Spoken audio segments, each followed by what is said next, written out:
샬롬. 오늘도 좋은 날입니다. 평강의 하나님이 우리와 함께 하시는 참 좋은 날 되시기를 축복합니다. The Stigma of Jesus Christ, 예수님의 흔적 24일째입니다. 사도신경 고백하심으로 시작하겠습니다.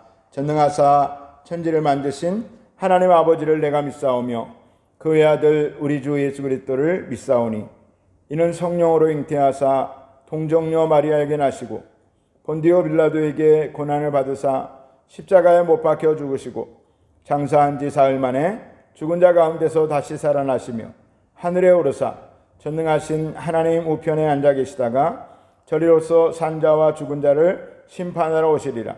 성령을 믿사오며 거룩한 공회와 성도가 서로 교통하는 것과 죄를 사하여 주시는 것과 몸이 다시 사는 것과 영원히 사는 것을 믿사옵나이다. 아멘.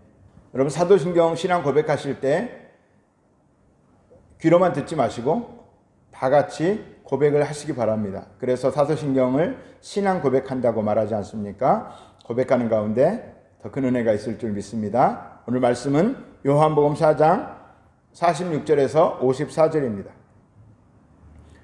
예수께서 다시 갈릴리 가나에 이르시니 전에 물로 포도주를 만드신 곳이라 왕의 신하가 있어 그의 아들이 가버나움에서 병들었더니 그가 예수께서 유대로부터 갈릴리로 오셨다는 것을 듣고 가서 청하되 내려오셔서 내 아들의 병을 고쳐주소서 하니 그가 거의 죽게 되었습니다. 예수께서 이르시되 너희는 표적과 기사를 보지 못하면 도무지 믿지 아니하리라. 신하가 이르되 주여 내 아이가 죽기 전에 내려오소서. 예수께서 이르시되 가라 내 아들이 살아있다 하시니 그 사람이 예수께서 하신 말씀을 믿고 가더니 내려가는 길에서 그 종들이 오다가 만나서 아이가 살아있다 하거늘 그 낫기 시작한 때를 물은즉 어제 7시에 열기가 떨어졌나이다 하는지라. 그의 아버지가 예수께서 내 아들이 살아있다 말씀하신 그때인 줄 알고 자기와 그 온 집안이 다 믿으니라. 이것은 예수께서 유대에서 갈릴리로 오신 후에 행하신 두 번째 표적이니라. 가나라는 동네는 예수님께서 첫 번째 기적을 행하신 곳입니다. 지도를 보시면 나사렛이 있고 가나가 있습니다. 그리고 가버나움이 있는데 이 가나에서 가버나움은 34km 정도 된다고 합니다. 이 소식을 들은 왕의 신하, 여기서 왕은 갈릴리 지역의 분봉왕이었던 헤롯 안티바스입니다. 그 신하가 예수님을 찾아옵니다. 아들의 병이 들었습니다. 무슨 병인지 모르지만 심각한 것 같고 곧 죽을 것 같습니다. 그래서 34km의 거리를 한 걸음에 달려왔습니다. 그 당시 이 정도 거리면 결코 짧은 거리라고 할 수는 없습니다. 그럼에도 불구하고 예수님의 소문을 듣고 달려옵니다. 왕의 신하이면 어느 정도 재력도 있었을 것입니다. 아들의 병을 고치기 위해서 온갖 방법을 동원했을 것입니다. 좋다는 의사, 좋다는 약, 민간요법 다 해봐도 소용이 없습니다. 그때 한 줄기 빛처럼 기적을 행하신다는 나사렛 동네 출신의 선지자가 있다는 소문을 듣고 그분이 오기만을 오매불만 기다렸을 것입니다. 그런데 그분이 지금 가까운 동네 가나에 오셨다는 소식을 듣고 한 걸음에 찾아온 것입니다. 아마도 이 사람에게는 마지막 희망이었을 것입니다. 예수님, 내 아들이 병들었습니다. 지금 급합니다. 한시가 급합니다. 오셔서 고쳐주십시오. 이에 예수님은 어디가 어떻게 아픕니까? 병은 얼마나 됐습니까? 지금 상태는 어떻습니까? 이렇게 묻지 않으십니다. 그리고 이렇게 말씀하십니다. 48절에 예수께서 이르시되 너희는 표적과 기사를 보지 못하면 도무지 믿지 아니하리라. 다소 질문의 포인트를 벗어난 말씀 같습니다. 왜 이렇게 말씀하셨을까요? 물론 이 말씀은 왕의 신하에게만 하신 말씀은 아닐 것입니다. 주위에 있는 가나의 사람들에게 하신 말씀, 나아가 유대인들과 모든 구원의 대상 우리들에게까지 하신 말씀일 것입니다. 표적과 기사는 예수님의 복음 전도의 강력한 수단임에 틀림이 없습니다. 우리는 누구나 저마다 하나씩의 기사와 표적이 따르는 간증거리가 있습니다. 그리고 우리 신앙생활에는 마땅히 표적과 기사가 따라야 합니다. 우리는 때때로 기적이 필요한 순간을 맞기 때문입니다. 그러나 예수님은 표적과 기사로 인한 믿음 이상의 믿음을 요구하시는 듯한 암시를 하고 계십니다. 49절에 신하가 이르되 주여 내 아이가 죽기 전에 내려오소서. 이 아이의 아버지는 지금 들리는 게 없습니다. 예수님께서 하신 말씀이 무슨 뜻인지 여쭤볼 경황도 없고 알고 싶지도 않습니다. 그저 아들이 죽기 전에 빨리 오셔서 고쳐주십시오. 빨리 오셔서 고쳐주십시오. 지금 유일한 희망은 물을 포도주로 만드신 예수님의 기적밖에 없기 때문입니다. 50절이요. 예수께서 이르시되 가라 내 아들이 살아있다 하시니 그 사람이 예수께서 하신 말씀을 믿고 가더니. 놀라운 변화입니다. 표적과 기사를 봐야만 믿는 사람들 중에서 이 아버지는 확실히 다른 믿음을 가지게 되었습니다. 물론 처음부터 그런 믿음을 가졌던 것은 아니었지만 그러나 예수님 만나게 되고 그분의 말씀을 듣고 비록 짧은 시간이지만 믿음이 쑥 자라게 된 것입니다. 표적과 기사가 아니더라도 말씀을 믿는 믿음으로 성장한 것입니다. 만약에 이 아이의 아버지가 예수님의 그 말씀을 믿지 못했다면 예수님의 그 말씀 한마디에 순순히 집으로 돌아가지 않았을 것입니다. 네, 예수님 맞습니다. 예수님은 말씀으로도 그렇게 하실 수 있는 분이라고 들었습니다. 그래도 주님 같이 가셔서 안수도 해주시고 직접 병을 굳이 낫게 해주십시오.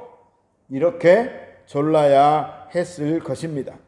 만약에 하룻길을 다시 되돌아갔는데 아들의 차도가 없으면 다시 또 예수님에게 와야 하고 예수님께서 이곳 가나에 계속 머무르신다는 보장도 없고 그 당시 전화가 있어서 예수님께 급하게 연락을 취할 수도 없는 것이고 그 사이에 아들은 죽을 수도 있지 않겠습니까? 그런데 이 신하는 두말하지 않고 예수님의 말씀을 믿고 집으로 돌아간 것입니다.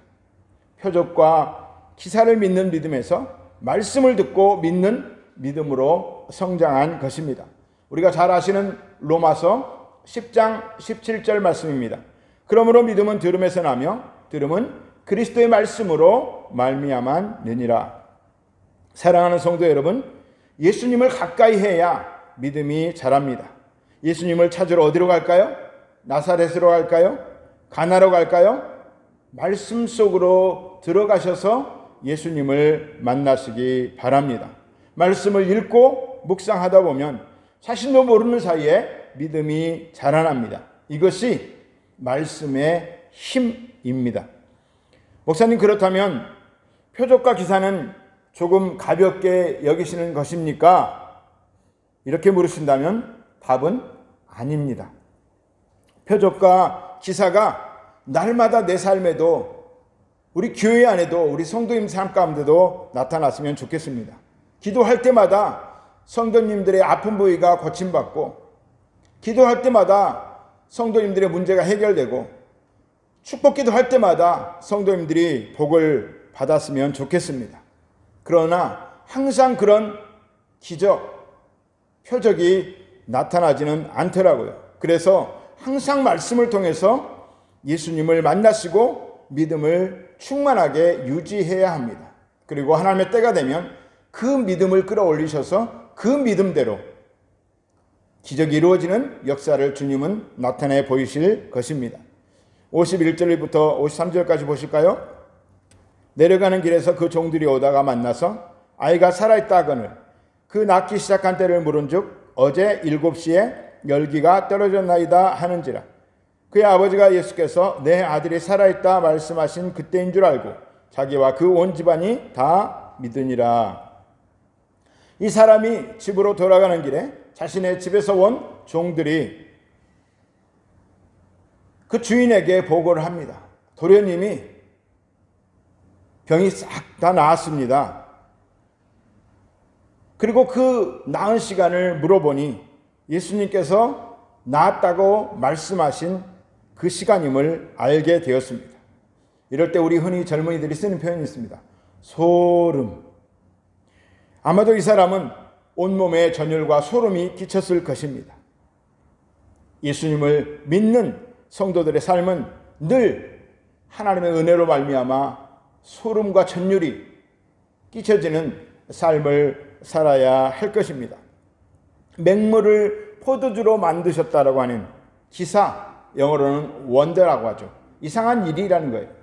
그리고 그것을 표적으로, 사인, 표적으로 예수님을 기적을 행하시는 선지자로 알게 된 이 사람은 이제 말씀을 통해서 믿음이 더 자라나고 그 믿음을 통하여 아들의 병이 고침받는 기적을 경험하게 되었습니다. 이 아버지는 그것을 또한 표적으로 믿음이 더욱 굳세게 된 것이고, 그리고 온 가족이 예수님을 메시아 그리스도로 믿게 된 것입니다.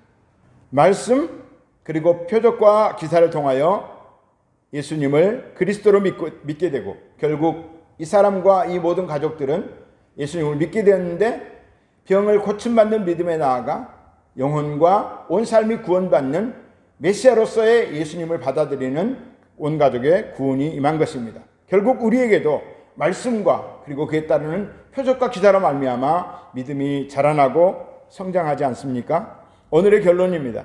말씀 속에서 예수님을 만나시기 바랍니다. 그러면 믿음이 점점 강해지고 깊어집니다. 예수님을 믿는 강한 믿음으로 인하여 또한 삶에 기적 같은 일이 필요하고 하나님의 도우심이 필요하다면 그 믿음을 끌어올리셔서 기도하시고 믿음대로 될지어다, 너희 믿음대로 될지어다 라고 하는 하나님의 음성이 들려오고 실제로 그런 믿음의 역사가 기적으로 나타나는 축복이 있기를 축원합니다. 그 표적으로 인하여 우리가 전하는 복음이 더 힘있게 전해질 수 있기를 또한 축복합니다. 우리 모두 다 말씀과 기도 가운데 예수님을 굳건하게 믿고 또 믿는 가운데 기적과 표적이 따르며 그것을 전도의 귀한 도구로 사용하시는 우리 모두 되기를 예수님의 이름으로 축복합니다. 오늘의 묵상입니다. 성도님의 믿음의 비중은 말씀에 있습니까? 표적과 기사에 있습니까? 말씀과 표적과 기사를 어느 한쪽을 택하라는 것이 아니라 어느 쪽에 더 비중을 두고 여러분의 믿음이 자랄 때 어느 곳에 더 영향을 받느냐는 것입니다. 오늘 하루도 말씀 가운데 묵상하다가 더 큰 믿음을 갖게 되시기를 축복합니다.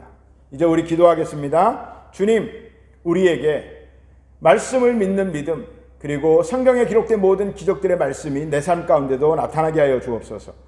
이 코로나 MCO 기간에 우리에겐 정말 절망적인 상황일 수도 있고 기적이 필요합니다. 주님을 믿는 표적이 또한 필요합니다. 주님 역사하여 주옵소서. 우리 주여 삼창하기도 하겠습니다. 주여, 주여, 주여.